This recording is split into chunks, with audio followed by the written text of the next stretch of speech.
Bonjour et bienvenue sur la chaîne de Green Spider. Donc aujourd'hui je vous fais une présentation de ce multi-tool de chez Laserman qui est le Skeletool. Et puis je vous fais également un retour d'utilisateur donc sur ce modèle. Alors tout d'abord merci à Vincent, je vous laisse d'ailleurs le lien de sa page Facebook pour que vous puissiez aller le voir. C'est grâce à lui que j'ai réussi à me procurer cet exemplaire qui est le modèle CX tout simplement. Pourquoi? Et bien parce qu'il est proposé avec la lame avec serration. Donc je possédais déjà le Laserman classique avec la lame lisse, donc ce qu'on appelle le plain edge. Et puis grâce à lui donc j'ai réussi à me procurer cette version entièrement en acier. Donc il y a eu plusieurs versions qui ont été proposées du Skeletool, notamment avec des inserts ici soit en carbone soit en G10.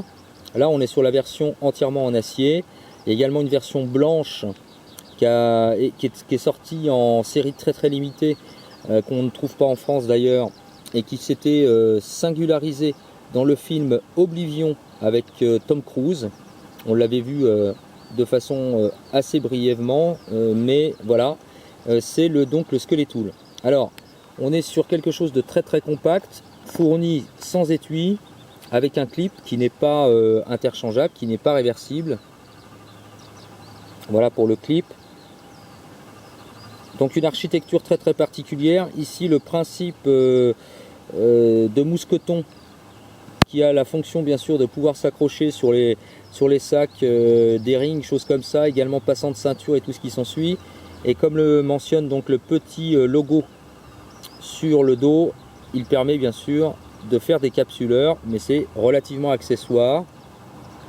Ce qui est intéressant, c'est qu'on a une lame bien sûr à ouverture une seule main, qui est pourvu de serration et qui est d'ailleurs d'un tranchant très rasoir à la sortie de boîte. Donc c'est quelque chose qui fonctionne très bien. Un principe liner knob bien sûr pour maintenir la lame ouverte, et puis on peut le refermer très simplement d'une seule main. On y trouve également à l'autre extrémité du manche ceci qui est un porte-embout classique qu'on rencontre dès qu'on va un petit peu sur la gamme des Wave, Surge, etc. Donc tout à fait standard. Donc pour enlever, il suffit d'appuyer sur le système d'ouverture ici avec le pouce pour libérer. Alors on remarquera d'ailleurs à l'intérieur comment c'est fait. C'est extrêmement bien fait. Vraiment. Ça épouse parfaitement les embouts qui sont proposés par Laserman. Donc il y a deux types d'embouts qui sont proposés directement avec la pince. Celui-ci qui est en cruciforme, donc il y a un cruciforme assez fin et puis un autre classique. Donc il s'adapte très bien à beaucoup de vis. Alors comme on peut le voir, il a été largement utilisé. Vous l'avez vu dans la vidéo de présentation.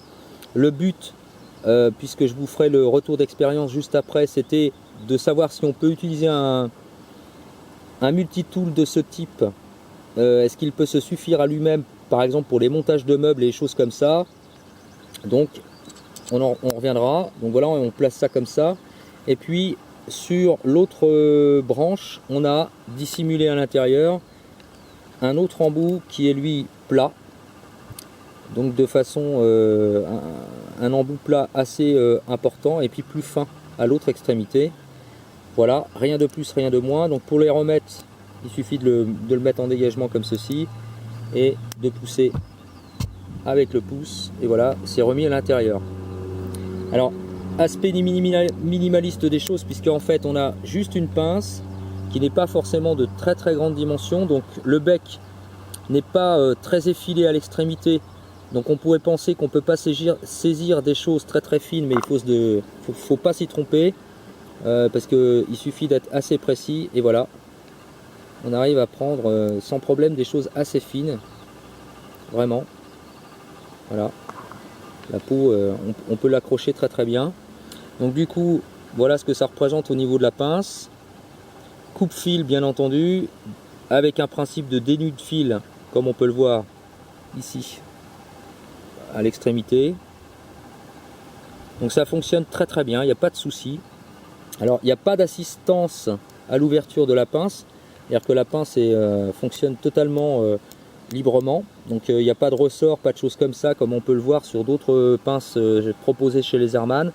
Sincèrement, à l'usage, c'est pas vraiment un problème. Et voilà l'architecture, comment ça se présente. Donc on tient ça, que ce soit de la main gauche ou de la main droite, dans ce sens. Ça à l'intérieur de la paume, ça à l'extérieur. Et on se sert donc de ça comme levier. Donc ce qui fait qu'on peut aller chercher assez loin si on a besoin de beaucoup de force. Et puis de façon plus précise, on peut rester comme ça. Donc il n'y a pas de problème, c'est sans aucun souci, de façon ambidextre.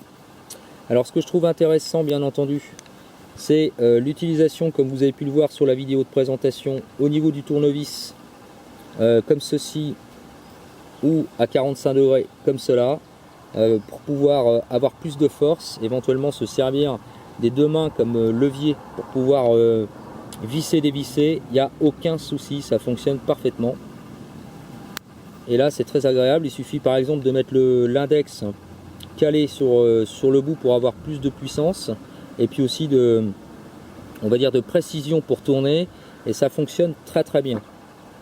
Ce qui est intéressant également, c'est l'ouverture, donc une main de la lame,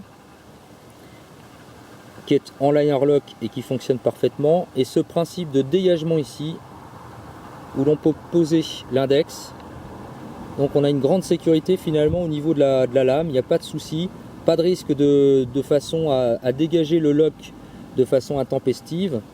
Lock qui est d'ailleurs muni d'un petit renfort comme une bille ici, qui permet, une fois que la lame est rentrée, comme on le voit à l'intérieur, d'avoir un tout petit peu de rétention, ce qui fait qu'elle ne s'ouvre pas. Il faut vraiment aller la chercher, voilà, pour pouvoir l'ouvrir. Donc quand on utilise la pince par exemple, comme ceci, il n'y a pas de risque d'ouverture intempestive, au risque de dégager la lame. Donc il faut vraiment insister, évidemment là j'insiste en appuyant, donc là on pourrait se blesser potentiellement, mais avec la bille, quand la lame est parfaitement rentrée à l'intérieur, il n'y a aucun problème, on peut passer la main dessus, le pouce, il n'y a pas de souci, il n'y a pas d'ouverture intempestive de la lame. Très agréable en main, il n'y a aucun souci par rapport à ça non plus. Donc c'est pas très très grand comme pince, mais au final ça fonctionne très très bien. Quand c'est replié, bien sûr, on peut la porter à l'intérieur d'une poche de pantalon avec le clip. Donc il n'y a que ça qui dépasse en haut du pantalon, de la poche. Donc c'est assez discret, c'est pas très très lourd, c'est assez élégant au niveau du look. Alors il y a beaucoup moins de fonctions bien sûr que sur la plupart des multitools proposés par les Airman. Mais il ne faut pas oublier que le porte-embout, c'est vraiment un gros plus. D'autant que l'architecture est montée avec des rivets, donc c'est parfaitement rifté. Il y a des renforts bien sûr avec des doubles platines qui assurent, et ici même des triples platines, qui assurent une parfaite cohésion de l'ensemble, et puis une très très bonne rigidité. Donc c'est très très bien fini. Il n'y a pas vraiment, franchement, à critiquer, en tout cas ne serait-ce qu'au niveau de la finition. Il n'y a pas vraiment grand chose à dire. On est vraiment sur quelque chose de très très bien fini, surtout pour le tarif, hein, parce qu'on est aux alentours de 65 € à peu près pour le modèle, entre 60 et 65 € pour le modèle comme celui-ci. Donc c'est pas très très cher. Maintenant le retour d'utilisateur, sincèrement, comme je l'ai dit, hein, j'ai pas vraiment grand chose à dire, à reprocher à ce modèle. On est vraiment sur quelque chose de très très très bien foutu. Le seul petit bémol qu'on peut lui reprocher, mais qui peut se corriger sans aucun souci, c'est quand on a la pince comme ça et qu'on a besoin de se servir de la pince de façon assez importante, il y a un risque éventuel de se blesser avec le porte-embout ici. Et pour ça, il n'y a aucun souci. Il suffit de retirer temporairement l'embout pour pouvoir garder à l'intérieur de la main, et il n'y a aucun souci, ça fonctionne très très bien. Il n'y a pas de problème, on peut vraiment aller chercher même en force, il n'y a pas de souci, c'est vraiment très très bien. Donc moi je suis agréablement surpris par ce modèle. Alors c'est pas forcément un modèle qui est toujours très présenté, surtout en français. Donc il y a eu énormément de vidéos qui ont été faites par les Américains et puis les Britanniques sur ce modèle. Mais en France, il n'y a pas vraiment eu de vidéos qui ont été présentées. Voilà, et donc je m'étais dit, pour tous ceux qui me posaient la question en tout cas, que vous seriez sans doute intéressés en tout cas par mon rendu personnel. Donc ça vaut ce que ça vaut, hein, mais sincèrement, en tant qu'utilisateur, je l'ai quand même beaucoup testé. Alors surtout celui-ci, ce modèle-là, un peu moins, parce que ça fait pas très longtemps que je l'ai, dans la version CX, donc avec la lame avec serration. Mais j'ai l'autre modèle, bien sûr, avec la lame Plain Edge, dont je me servais précédemment. Et c'est la même chose, j'ai pas vraiment eu vraiment aucun reproche à lui faire. C'est assez rare. On peut avoir des reproches sur certains autres modèles, hein. Il y a des trucs beaucoup plus complets, mais celui-ci, franchement, si vous avez envie d'avoir un multitool en milieu urbain qui soit vraiment fiable, et bien voilà, pensez au Skeletool de chez Laserman. Voilà, j'espère que cette vidéo vous aura plu. Comme toujours, si vous avez des questions ou des commentaires, c'est par message privé. Je vous dis à très bientôt pour une prochaine vidéo, et d'ici là, comme toujours, portez-vous bien et carpe diem. Salut!